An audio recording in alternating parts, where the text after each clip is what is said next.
السلام عليكم ورحمة الله وبركاته حبايب قلبي، أتمنى يا رب تكونوا بخير.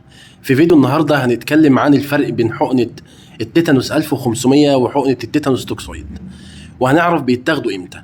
لما حد بيصاب بمسمار في رجله أو بأي آلة حادة سواء سكين أو غيرها، بيتم التوجه فورا لأقرب مستشفى عام أو مستشفى حميات عشان ياخد حقنة اسمها حقنة التيتانوس. والتيتانوس في منه حقنتين، حقنة اسمها تيتانوس 1500 وفي حقنة اسمها تيتانوس توكسويد. حقنة التيتانوس 1500 وفي حقنة التيتانوس توكسويد.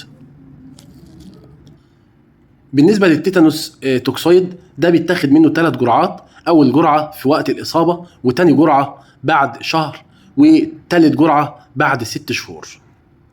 وفي كارت متابعة بيتعمل للمريض ده اسمه كارت متابعة ضد سواء مصل الكلب اللي هو الريبس أو التيتانوس. بيتكتب فيه اسم العيان كامل، وبيتكتب فيه سن العيان والعنوان بتاع العيان، وبيتكتب فيه رقم التليفون، وبيتكتب فيه التاريخ اللي المريض خد فيه الجرعة.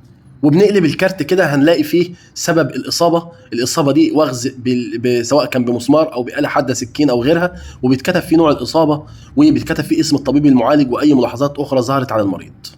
نخش بقى بعد كده لتاريخ الجرعات، وليكن الجرعة الأولى النهاردة وليكن 8/2، يبقى الجرعة اللي بعدها هتبقى بعدها بشهر يعني 8/3، والجرعة اللي بعدها ب6 شهور يعني 8/8/2023. والمريض بيبتدي ياخد جرعاته كلها عن طريق الكارت ده، وبيبتدي المريض في المستشفى يتسجل في دفتر خاص بالأمصال، وبتسجل في الدفتر ده اسم المريض، وبتسجل فيه نوع الإصابة وسبب الإصابة، وبتسجل فيه الجرعة الأولى والثانية والثالثة. أما بالنسبة لمصل التيتانوس 1500 فده بيتعمل له اختبار حساسية، ووضحنا في فيديوهات قبل كده طريقة عمل اختبار الحساسية لمصل التيتانوس أو أي دواء.